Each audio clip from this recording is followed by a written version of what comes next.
বাবা স্যুপ খাবে বলেছে, বয়স্ক লোক, 80 বছর বয়স, একটু হালকা ধরনের স্যুপ করব। নুন দিয়ে দিলাম, গোলমরিচ দিয়ে দিলাম, একটা লেবুর রস গোটা দিয়ে দিলাম।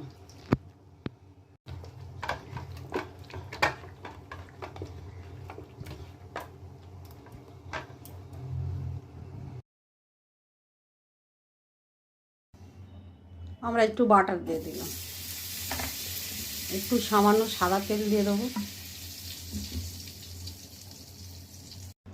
গরম মশলা ফোড়নটা দিয়ে দিলাম,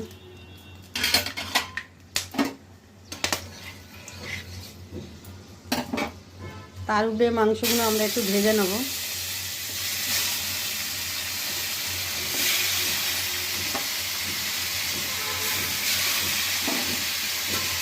বয়স্ক লোক খাবে তো একটু হালকা করে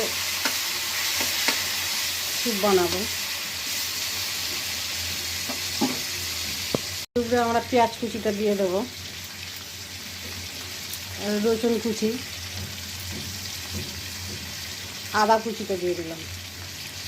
এর উপরে আমরা আলুটা দিয়ে দিলাম, বিনটা দেব,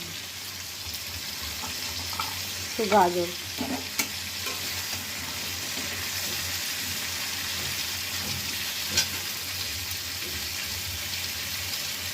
পাঁচটা পেঁয়াজ দিয়ে দেবো,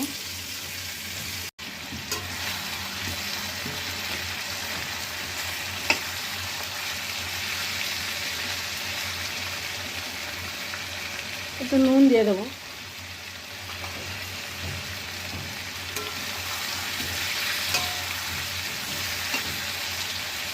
এবার জল আমরা অনেকটা দিয়ে দেবো।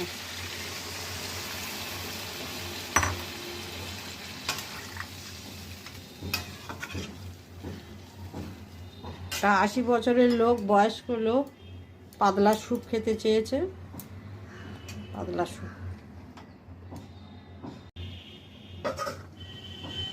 এবার আমরা 10 মিনিট ঢাকা দিয়ে দেবো, কমিয়ে দেবো আঁচটা। 10 মিনিট হয়ে গেছে, আমরা ঢাকাটা খুলে দেবো। মাংসতে আমরা গোলমরিচ মাখিয়ে নিয়েছিলাম, আবার অল্প করে গোলমরিচ দিয়ে দিলাম। লোকেদের হালকা খাবার ঠিক আছে এটা।